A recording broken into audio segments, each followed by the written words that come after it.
Voi dovete impedire che un pugno di ruffiani e di frodatori riesca a imbrattare l'Italia. Tutte le azioni necessarie assolva la legge di Roma. E l'arte è la più nobile delle imprese. E qui vi uscite a rivedere le stelle. Le storie e le azioni degli uomini eccellenti. Dobbiamo meritarcela, la storia che ci è capitata. Qualcuno ce l'ha pagata. Non fu gratis. Il naufragare è dolce in questo mare.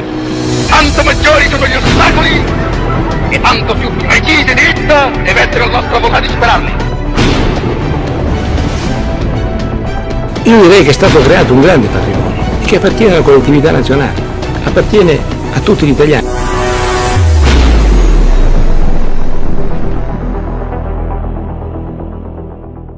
The following is an analysis of the fundamental mythology of our liberal society. What even is liberty if not an abstraction that can be interpreted in whatever way we want? Is it actual liberty if you're allowed to do whatever you want? Or is it just a new type of slavery to hedonistic means, through which a person will be tied to its inner instincts in the pursuit of pleasure? Liberty is a complex philosophical term that can bring nothing but abstractions and petty claims. Do individuals really deserve liberty? Is an individual born to be free? Well, starting this off, we'll use the three separate quotes in the Doctrine of Fascism by Giovanni Gentile and Benito Mussolini. Quote, "The state's functions cannot therefore be limited to those of enforcing order and keeping the peace, as the liberal doctrine had it. It is no mere mechanical device for defining the sphere within which the individual may duly exercise his supposed rights." End quote. Quote, "Fascism, in short, is not only a lawgiver and a founder of institutions, but an educator and a proponent of spiritual life. It aims at refashioning not only the forms of life, but their content, man, his character, and his faith. To achieve this purpose, it enforces discipline and uses authority, entering into the soul and ruling with undisputed sway. Therefore, it has chosen as its emblem the lictor's rods, the symbol of unity, strength, and justice." End quote. Quote, "Fascism has restored to the state its sovereign functions by claiming its absolute ethical meaning against the egoism of classes and categories, to the government of the state, which was reduced to a mere instrument of electoral assemblies. It has restored dignity, as representing the personality of the state and its power of empire." End quote. This conception of the state rejects the fundamental idea of political liberalism, which is that the state exists in order to protect the rights of citizens from each other and otherwise act as a neutral force in disputes. It does not exist to promote or suppress values or a particular vision of the common good. Each citizen has an equal right to advance their own vision of what is good, provided that they do not violate any other citizen's right to do the same. However, the liberal state's rejection of a common good has resulted in the eradication of a common good from society as a whole. Opposition to political enforcement of religious or social norms became opposition to so-called oppressive norms altogether. The continuing march of secular, post-religious values against Christianity in the religious sphere is merely one manifestation of this phenomenon. Large sections of the right, even the dissident right, take part in this march when they oppose Islam on the grounds that it attacks the liberal tradition. They portray this tradition as being fundamental to Western civilization, when in fact, Islam's opposition to liberalism is not its fundamental problem. While migrants constitute an opponent to Western nationalists, it is erroneous to head to the other extreme and back the specter of progressive liberalism that has captivated the West. In Gentile's words, quote, "Liberalism denied the state in the name of the individual. Liberalism and Marxism are both individualistic insofar as they both deny a reality superior to that of material life, which has its measure in the individual. Materialists are always individualists." End quote. In reacting against liberalism, Marxism restored the individual to a historic socioeconomic class. Gentile sees this criticism as vital. In his eyes, fascism in turn bested Marxism by restoring the various classes to a cohesive social and national entity with its sovereign political center in the state. Gentile furthers this point, quote, "Of which liberalism does one wish to speak? I distinguish two principal forms of liberalism. For one, liberty is a right, for the other, a duty. For one, it is a gift, for the other, a conquest. One liberalism conceives liberty rooted in the individual and therefore opposes the individual to the state, a state understood as possessing no intrinsic value, but exclusively serving the well-being and the improvement of the individual. The state is seen as a means, not an end. It limits itself to the maintenance of public order, excluding itself from the entirety of spiritual life, which therefore remains exclusively a sphere restricted to the individual conscience. That liberalism historically is classical liberalism of English manufacture." End quote.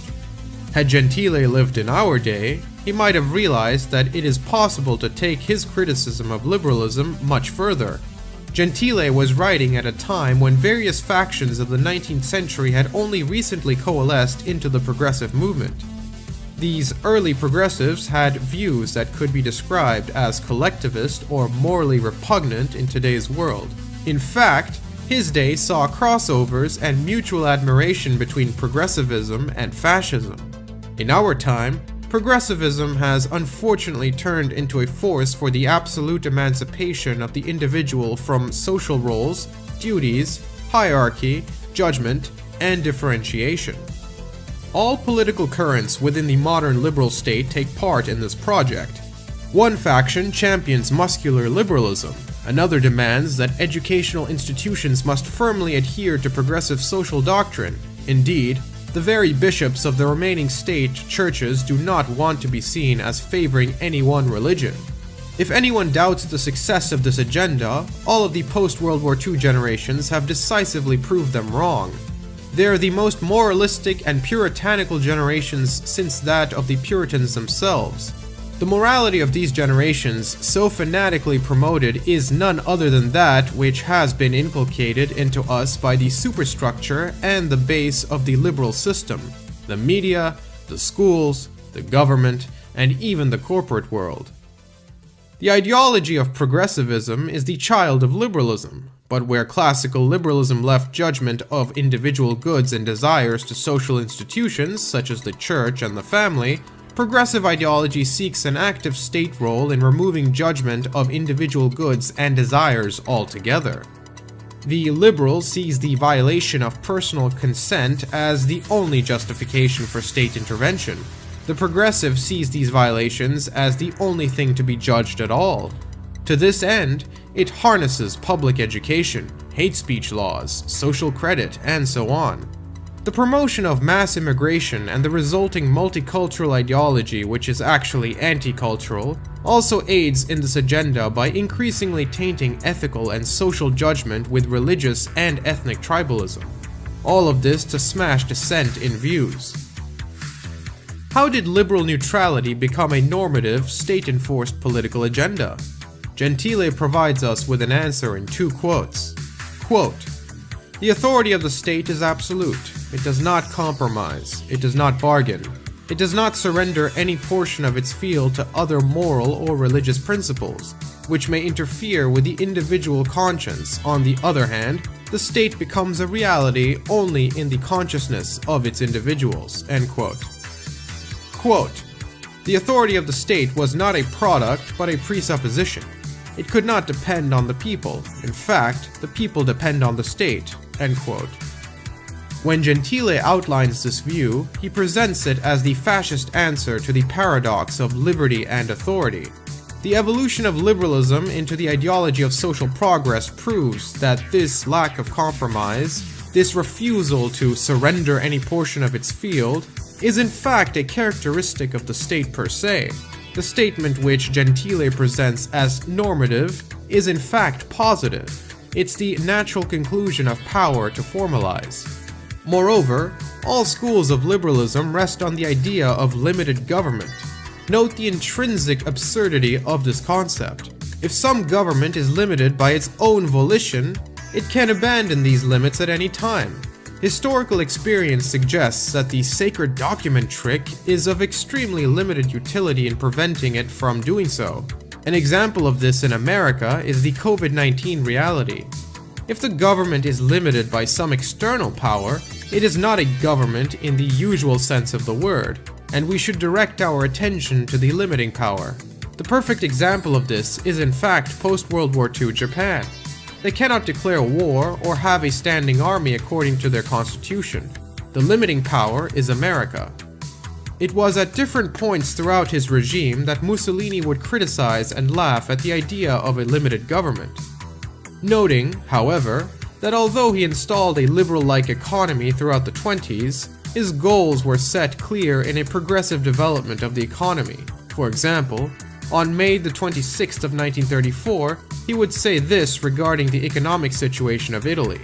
Quote, "It makes me laugh that there are those that still laugh and cry, both at the same time, those that still talk about a liberal economy. 3/4 of the industrial and agrarian economy of Italy are at the hands of the state. If I truly wanted, which I don't, to introduce state capitalism or state socialism, I'd have today the necessary, sufficient, and objective conditions to do so." End quote.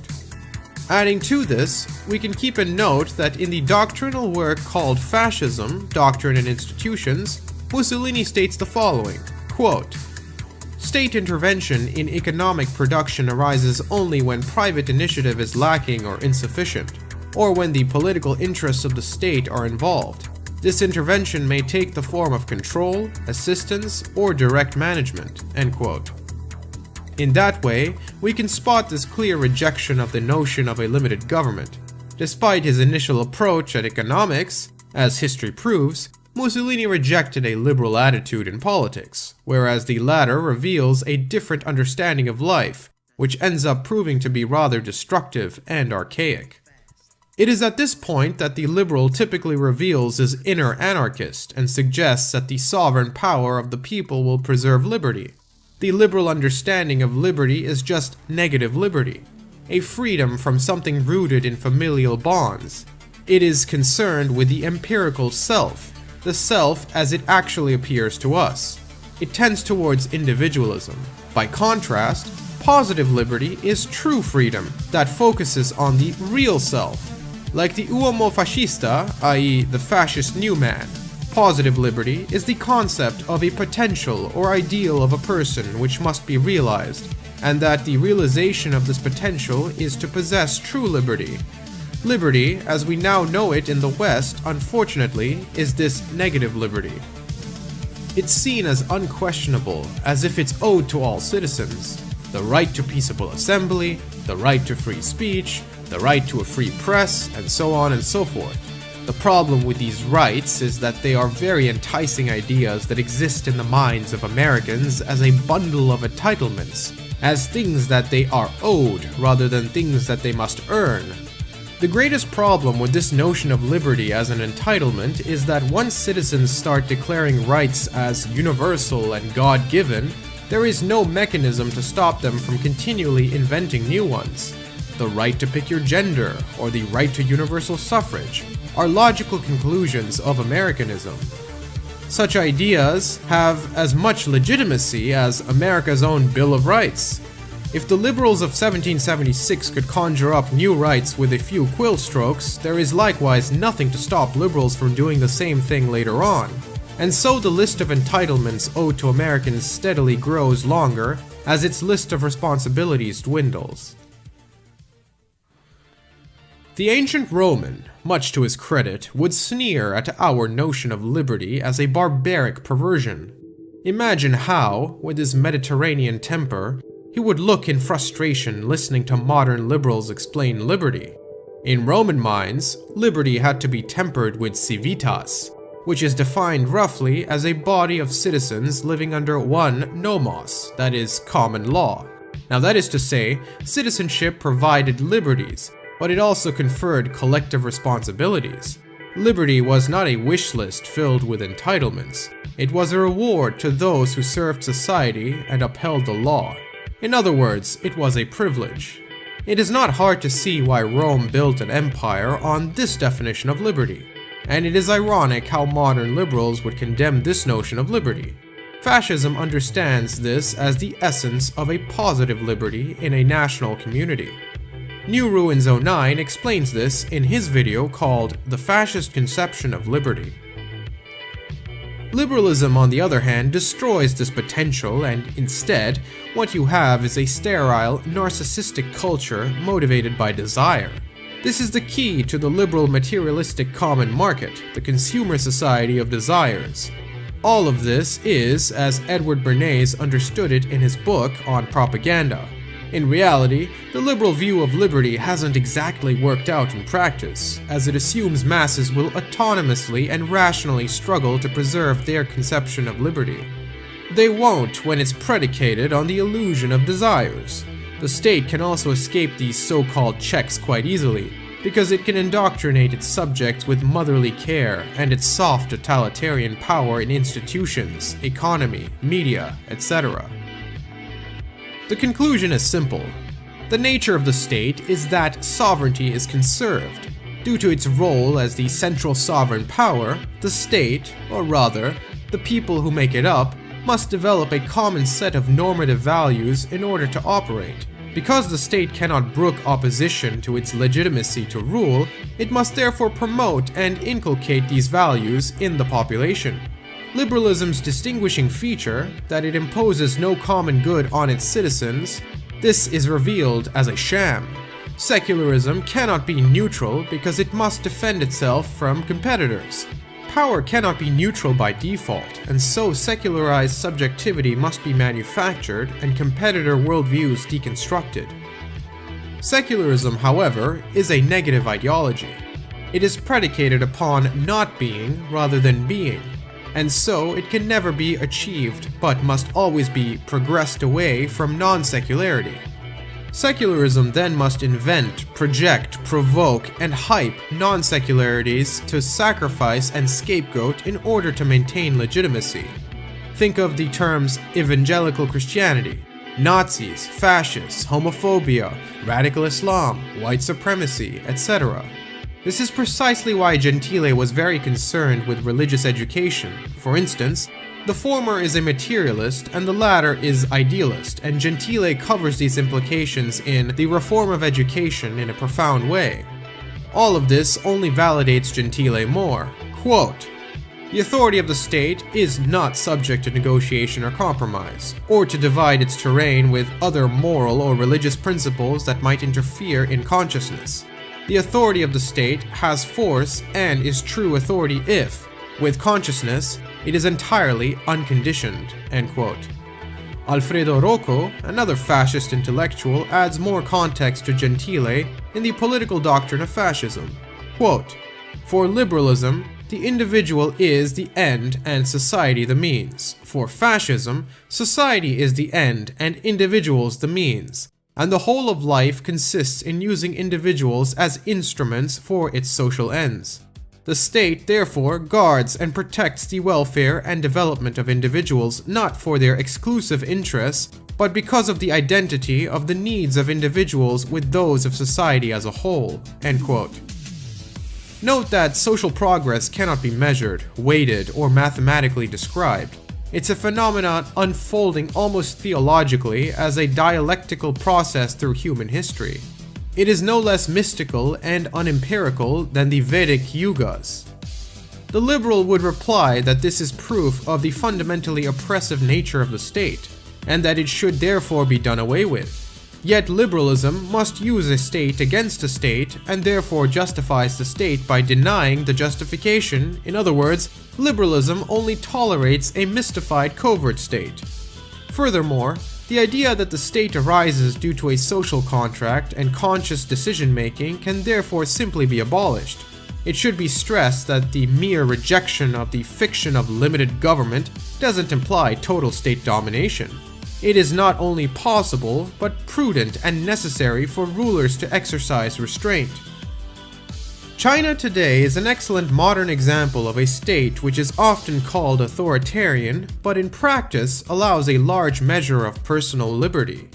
What it does not allow is the liberty to subvert the state's legitimacy and the social order. In this spirit, it differs not a whit from our own democratic politics, where any serious criticism of progressive morality falls on a spectrum from fired from your job to being jailed for hate speech by feds. Gentile furthers this point, quote, "For fascism, the state and the individual are one, or better perhaps, state and individual are terms that are inseparable in a necessary synthesis," end quote. Mussolini even puts this in more context, quote, "The citizen in the fascist state is no longer a selfish individual who has the antisocial right of rebelling against any law of the collectivity," end quote. For us, who accept the state as a social and historical necessity, the state is an emergent phenomena in all large human societies, an embodiment of the national collective will. We must also come to terms with the power of the state to shape public morality and worldviews. Regardless of how liberal and above the fray its rulers would like to be, the state must and will promote some vision of a common good by logical necessity. The question is not whether a state should actively promote a conception of the common good, but rather what conception of the common good that state will promote. Liberalism is nihilistic statism, a state that denies that the state should have values, and we wonder why we're ruled by sociopathic financier elites from the shadows. In order to overcome the political schizophrenia which birthed the ideology of social progress, a different and greater vision of the common good must be advanced. The vision of the common good does not simply promote a set of abstract values, but determines the whole mission, order, and life of a society and the people who comprise it. It unites the social order and gives it purpose. Rocco gives us an excellent summary of everything said thus far. Quote, "Fascism discovers sovereignty to be inherent in society when it is juridicially organized as a state. Democracy, therefore, turns over the government of the state to the multitude of living men that they may use it to further their own interests. Fascism insists that the government be entrusted to men capable of rising above their own private interests and of realizing the aspirations of the social collectivity, considered in its unity and in its relation to the past and future. Fascism, therefore, not only rejects the dogma of popular sovereignty and substitutes for it that of state sovereignty, but it also proclaims that the great mass of citizens is not a suitable advocate of social interests for the reason that the capacity to ignore individual private interests in favor of the higher demands of society and of history is a very rare gift and a privilege of the chosen few." End quote. So when it comes to the blunt reality, rights are abstractions created to bring organization and coherence to a cultural environment in which individuals of a similar background unite under one banner.